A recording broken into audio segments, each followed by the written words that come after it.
what's going on, guys? Today I'm going to review a movie that nobody asked for, Black Widow. So this movie has the long-awaited villain Taskmaster. Now, I would tell you the plot of the movie, but I was so bored watching this. I zoned out so many times. I only remember the stuff I hated, so I don't really have much plot-wise to say. So if you want to hear about plot structure and why the plot is good, this is the wrong review for you. I'm just here to complain about stuff. So let's jump right into it. The super badass Scarlett Johansson is a super fast, super technical, super smart, super wise woman who just knows how to do everything. There's nothing she doesn't know how to do. Nothing. She knows how to do everything. And I will say, before I get into my complaining, that I only watched this movie literally for Florence Pugh because I love her.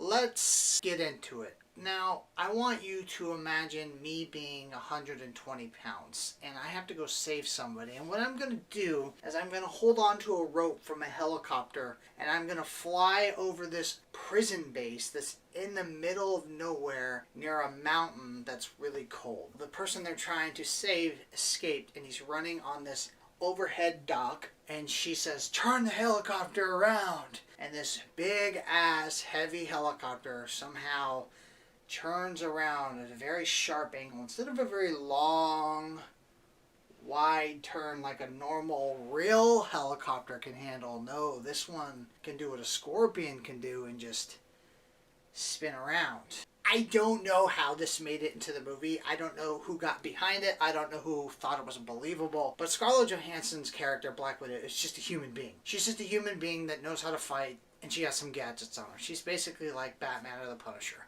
She doesn't have power. She can't fly. She's not superhuman. She can't take extra damage. She can't take heavy damage or gunshots to the chest. She's just a person. This movie somehow wants me to believe that she can hold on to a rope while an avalanche is happening and ice is spewing everywhere into her face, which would cut the fuck out of her face because that shit is sharp for how fast they're going. But this movie wants me to believe that she can hold on to this rope, head into a down angle with this shit blowing in her face, and she just has to go squint her eyes, and this does it all. If I just squint my eyes, it won't hurt and I can see. None of this is going to get in my eyes though. Magically it's going to find and work its way over here, but none of it's going to hit me here, okay? Now I'm going to go grab this 250-pound man with one arm and grab him and then pull him up.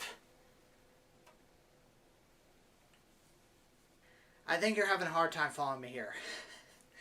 Let me repeat it really quickly. She weighs 120 pounds. She is on a helicopter that's flying extremely fast with shards of ice from the avalanche into her fucking face. She's flying downwards towards somebody, and she somehow grabs this guy by the hand and then pulls him up with her. While she's holding a rope, she's pulling him up with her. This guy weighs fucking 250 pounds. She's buck 120. And you want me to believe she has the strength to pick up this guy. She can pick up a 250-pound fucking male with one arm.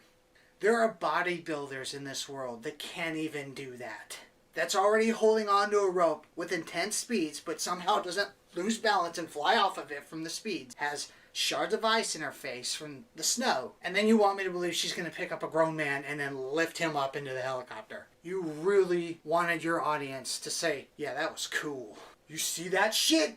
That's Black Widow, man. That's why she's awesome. Then the movie tapers off with Florence Pugh's character getting to know Scarlett Johansson's character. You find out their sisters and all this, and then they meet their parents, and there's this very long, overly long, I think they just did this to drag out the runtime so it could hit that 2-hour mark, but this scene at the house was a good 35 minutes, maybe a little shorter, but it was very lengthy, and it was very boring for a Marvel movie. Maybe I just wasn't interested in this character, but for me personally, in the reviews I saw, a lot of people weren't liking that second act. It was very bland, very long, very slow, very boring, very uninteresting, and none of us really cared about what they were talking about. Then let's get to my last complaint, which is probably the worst one.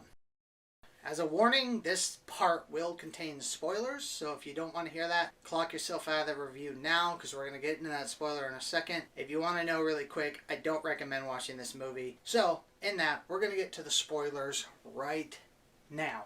Did anyone notice Taskmaster? Did you notice in the first 2 acts, it looks like a football player in the suit? And then in the 3rd act, super tiny, really small feminine body all of a sudden. I noticed that within milliseconds. I say that because you find out that they changed the gender of Taskmaster.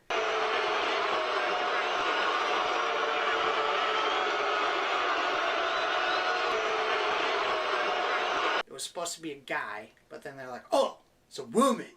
It's a girl now, and big surprise. Isn't that cool? Just changing it for no reason? But what we're gonna do to keep his intimidating factor is we're gonna have a male stunt double in the suit, then we're gonna switch it towards the end to say, hey, it was a woman the whole time. Why did you do it? What was the point? What structure did it give to the story? What did it improve? So it didn't really do anything. So I'll show you shot to shot. Look at this. Can you tell that this is a female and this is a male? The left is the male, the right is the female. How obvious is it? Look at how broad the shoulders are on the left, and look at how small and feminine they are on the right. I looked up on IMDb to see the stunt double work, and the person that did the stunt work for Taskmaster was a guy named Eniko Fulop. And the female version that you see right there on the right side is Amy Struviant.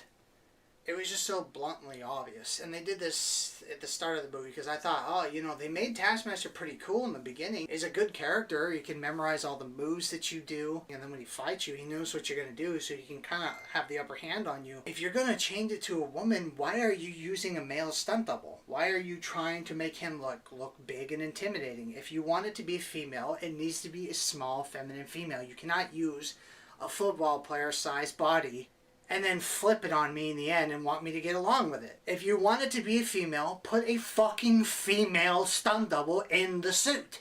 Hey, it was a woman, you see? No, I can clearly fucking see it was a guy the whole time. It just was pandering bullshit, and I know, oh, yeah, made for you.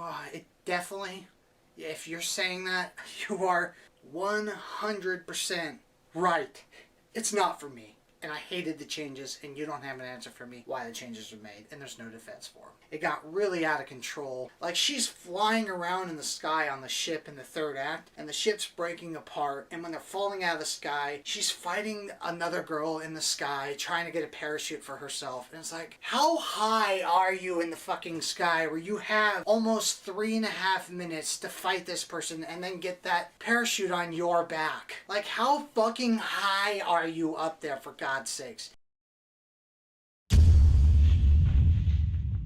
If you like the movie, that's more power to you. I did not. I don't recommend it to anyone that hasn't seen it yet, but I'm pretty sure everyone has because my review is super late. I sometimes don't even know why I posted it, but well, that's it for this review, guys. Hopefully the next review is a little more positive. So until then, hit that subscribe button, and I'll catch you movie fans on that next review. Thanks for watching.